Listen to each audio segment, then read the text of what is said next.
All right, we're going to get going. Anne's House of Dreams, number 33. By the time, Anne's House of Dreams. Drink real quick.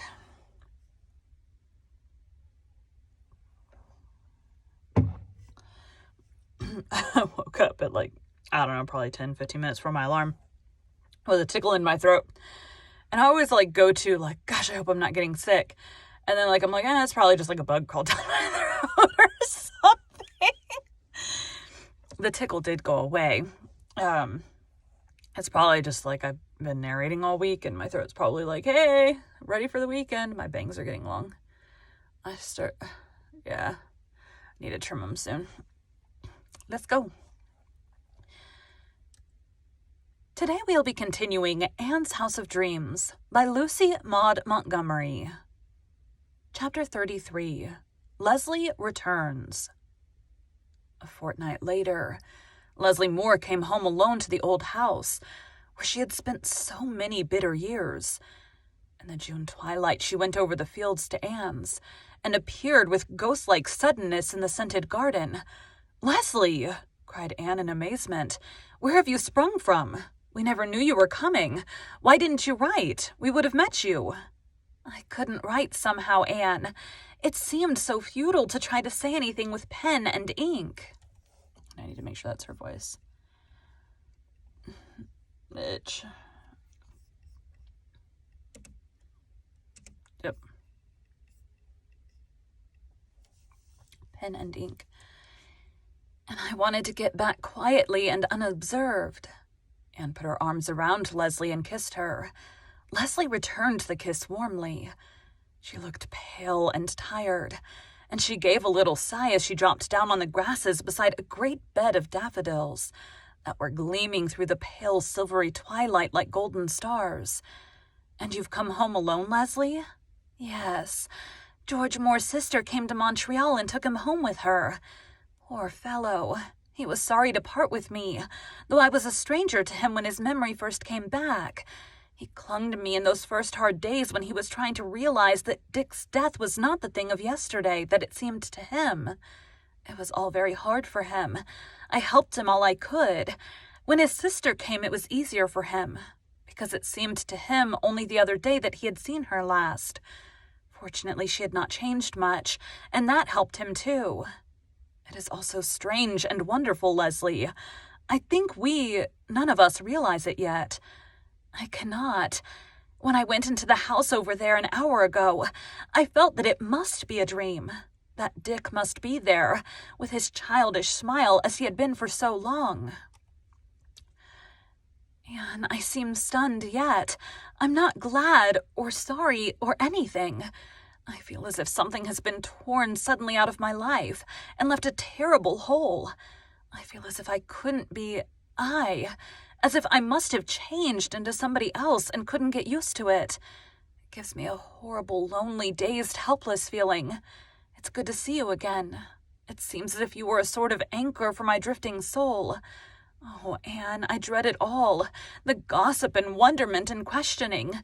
When I think of that, I wish that I need not have come home at all. Dr. Dave was at the station when I came off the train. He brought me home. Poor old man. He feels very badly because he told me years ago that nothing could be done for Dick. I honestly thought so, Leslie, he said to me today. But I should have told you not to depend on my opinion. I should have told you to go to a specialist. If I had, you would have been saved many bitter years, and poor George Moore many wasted ones. I blame myself very much, Leslie. I told him not to do that. He had done what he thought right. He has always been so kind to me. I couldn't bear to see him worrying over it. And Dick? George, I mean? Is his memory fully restored? Practically. Of course, there are a great many details he can't recall yet, but he remembers more and more every day. He went out for a walk on the evening after Dick was buried. He had Dick's money and watch on him. He meant to bring them home to me along with my letter. He admits he went to a place where the sailors resorted, and he remembers drinking and nothing else. And I shall never forget the moment he remembered his own name. I saw him looking at me with an intelligent but puzzled expression. I said, "Do you know me, Dick?" He answered, "I never saw you before. Who are you? And my name is not Dick. I am George Moore, and Dick died of yellow fever yesterday. Where am I? What has happened to me? I fainted, Anne, and ever since I have felt as if I were in a dream. You will soon adjust yourself to this new state of things, Leslie. And you are young. Life is before you. You will have many beautiful years yet. Perhaps I shall be able to look at it in that way after a while, Anne. Just now I feel too tired and indifferent to think about the future. Anne, I'm lonely. I miss Dick. Isn't it all very strange? Do you know, I was really fond of poor Dick. George, I suppose I should say. Just as I would have been fond of a helpless child who depended on me for everything. I would never have admitted it. I was really ashamed of it. Because, you see, I had hated and despised Dick so much before he went away. When I heard that Captain Jim was bringing him home, I expected I would just feel the same to him. But I never did. Although I continued to loathe him as I remembered him before. From the time he came home, I felt only pity. A pity that hurt and wrung me. I supposed then that it was just because his accident had made him so helpless and changed. But now I believe it was because there was really a different personality there. Carlo knew it, Anne. I know now that Carlo knew it. I always thought it strange that Carlo shouldn't have known Dick. Dogs are usually so faithful. But he knew it was not his master who had come back, although none of the rest of us did. I had never seen George Moore, you know. I remember now that Dick once mentioned casually that he had a cousin in Nova Scotia who looked as much like him as a twin, but the thing had gone out of my memory. And in any case, I would never have thought it of any importance. You see, it never occurred to me to question Dick's identity. Any change in him seemed to me just the result of the accident.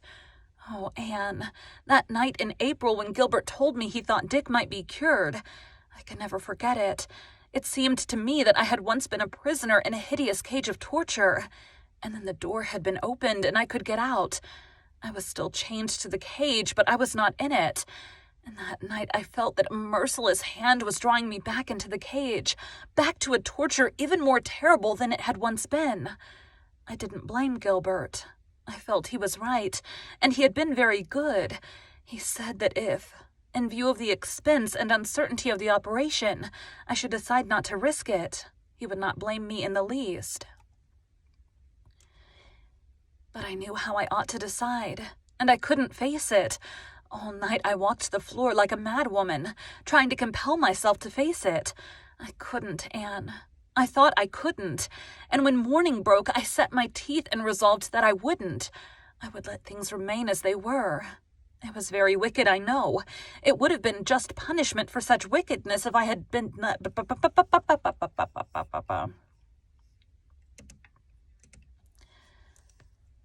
It was very wicked, I know. It would have been just punishment for such wickedness if I had just been left to abide by that decision. I kept to it all day. That afternoon I had to go up to the Glen to do some shopping. It was one of Dick's quiet, drowsy days, so I left him alone. I was gone a little longer than I had expected, and he missed me. He felt lonely. And when I got home, he ran to meet me just like a child, with such a pleased smile on his face. Somehow, Anne, I just gave way then. That smile on his poor vacant face was more than I could endure. I felt as if I were denying a child the chance to grow and develop. I knew that I must give him his chance, no matter what the consequences might be. So I came over and told Gilbert. Oh, Anne, you must have thought me hateful in those weeks before I went away. I didn't mean to be, but I couldn't think of anything except what I had to do, and everything and everybody about me were like shadows. I know. I understand, Leslie. And now it is all over. Your chain is broken. There is no cage. There is no cage, repeated Leslie absently, plucking at the fringing grasses with her slender brown hands. But it doesn't seem as if there were anything else, Anne. You remember what I told you of my folly that night on the sandbar. I find one doesn't get over being a fool very quickly. Sometimes I think there are people who are fools forever, and to be a fool of that kind is almost as bad as being a dog on a chain. You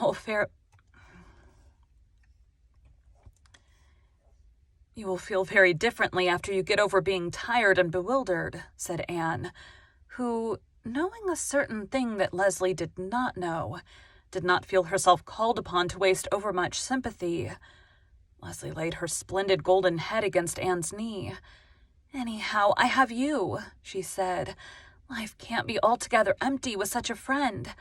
Anne, pat my head just as if I were a little girl. Mother me a bit. And let me tell you while my stubborn tongue is loosed a little just what you and your comradeship have meant to me since that night I met you on the rock shore." Thank you for joining Bite at a Time Books today, while we read a bite of one of your favorite classics. Again, my name is Brie Carlisle, and I hope you come back tomorrow for the next bite of Anne's House of Dreams.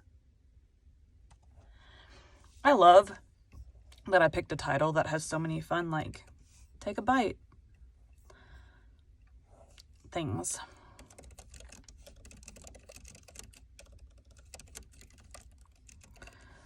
Anyways, thanks, guys.